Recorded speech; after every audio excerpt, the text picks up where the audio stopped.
Mugabe, I want to ask you to start. Yes. Do you believe rightfully that you should still be the president of Zimbabwe? No. I don't believe I should be. I believe the person who should come after me should be properly elected. But you believe, that is all. But you believe that... And I will assist. You believe that your removal was what? Illegal? Yes, my removal was forced.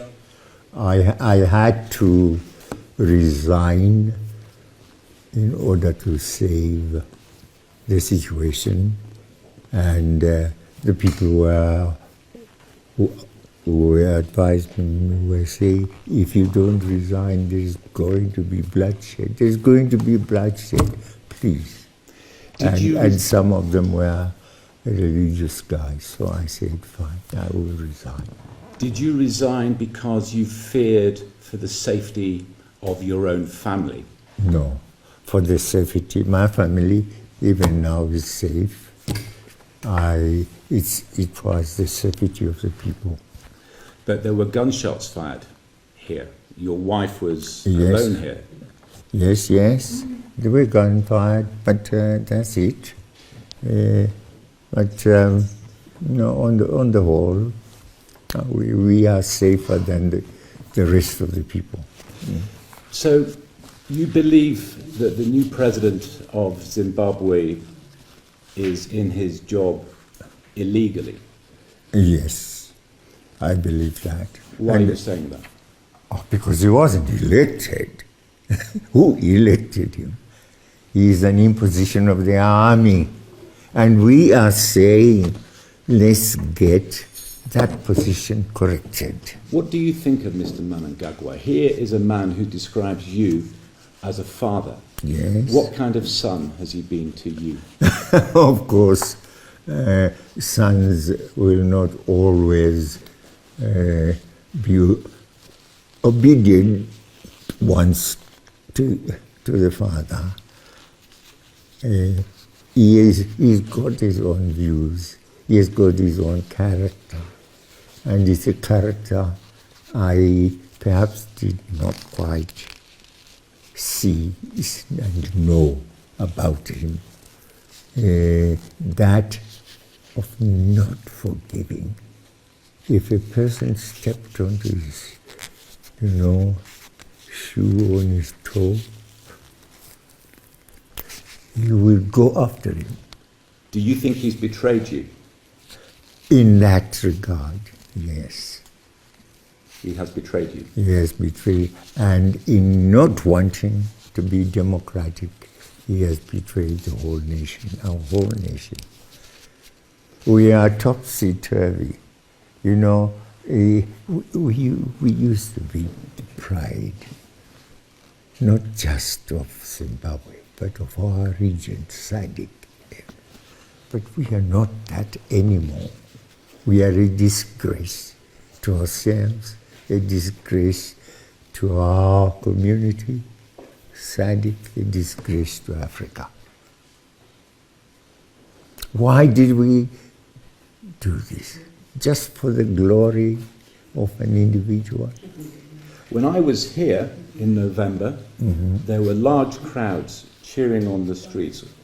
They wanted you to go. Yes. Do you accept that your departure from office was greeted by many, many millions of Zimbabweans as a good thing? But you say the millions, they were not millions. In the ground of Harare, we have a country with about 15 million people. Now, what happened in Harare did not happen elsewhere. These were noises that were well organized. You had the opposition.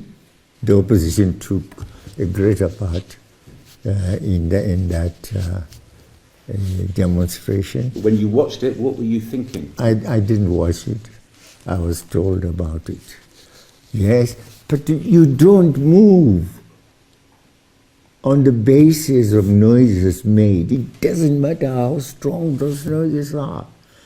It is your party and the party program. Yes, take note of the complaints. Take note of the complaints and bring them into your system, into your party. Because you know what people say? They Yes. say that for whatever good that you did in liberating this country, people say that over the course of your rule, this country has been ruined by your leadership.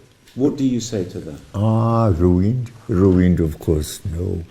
If anything, there is, in comparison to other countries in Africa, there is greater prosperity here. And people have their land. They won't starve in this country, which in other countries happens. That there's 90% unemployment, the health service That's- is falling apart, even the education Now, system. it's only now doing that. Education, we are the model here, you see. And what about the human rights abuses that so many people Yes, talk about? we have been accused of that. And on that side, yes, some errors were done. They continue to be done.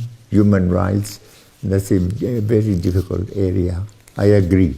We offended in regard to that area. Is that in terms Right. of the election In violence? terms, no, I think it is more in relation to how we handled other people, the opposition, etc., etc. The violence towards the opposition. The violence, yes. You see, what people will say is that you were in charge for 37 years. For the errors that were made, for the problems that Zimbabwe has now, there can really be only one person to blame, and that is Robert Mugabe. No, just one person. How can you say one person? One person was leading a party, and the party had its own program. But we weren't that bad in comparison to other countries. No. ZANU-PF said the problem was not with Robert Mugabe, but with Robert Mugabe's wife, that you wanted Grace Mugabe to be the next president. But that's nonsense. And anyone who becomes president must be a member of the party. She wasn't. And must also be processed within this party system. And that is said, of course, by those who would want to find fault with me. And Some terrible stories were told about your wife, that she tried to poison Emerson Mnangagwa. No, but he regretted later. He said, no, it was not our dairy products which had poisoned him. He was poisoned on the plane. That's what he said. The food that was given him. No, my wife would never do that. She's a Christian. We are both Christians. You believe that she's an innocent woman and No, you were no, innocent? she would never poison. If anything, we used to eat together with Emerson, the food she cooked. You see, they have tried to, tarnish my wife, even to the extent of saying the degree which she got and she got after hard working. We used to go through her papers, and I think you can count on me to know what is good, a good paper, and what is a bad paper. I think I must ask you one final question before I finish. You're the man who liberated this country. You led it for 37 years. Yes. What is it that you regret? What is it that you want to happen for Zimbabwe next? And do you think you could be the president again? No. And the last part, no. I don't want to be the president again. Of course. I'm now 94. You see, I perhaps look younger than yourself, But, but age-wise, no, I'm 94. But no, even then, no, I have had my time. Fine. I would have wanted to support Emerson's, bid, but through the party system. And the system that we have, the party chooses you as a candidate, then as a candidate you must be voted for by the people. So you must go through the election process, which he hasn't done at all. And after working for so many years with him, I didn't think he would be the man to reject the election process. A lot of people will say it's rich for you, who has allegedly stolen elections, to criticise your successor for not being a Democrat when he is promising free and fair elections. Promising a promise is not the reality. It's just a promise. Fine. If his promising, at least it's a good start. And I'm prepared to join him in making the process, the promise, a reality.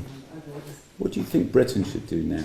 We're trying to help the new dispensation. Do you think the colonial power should get out? Yes, sure. Help where they can. I think he has already appealed to Britain to assist. And if Britain is forthcoming, well and good. It will help our people generally. But we must be on proper tracks.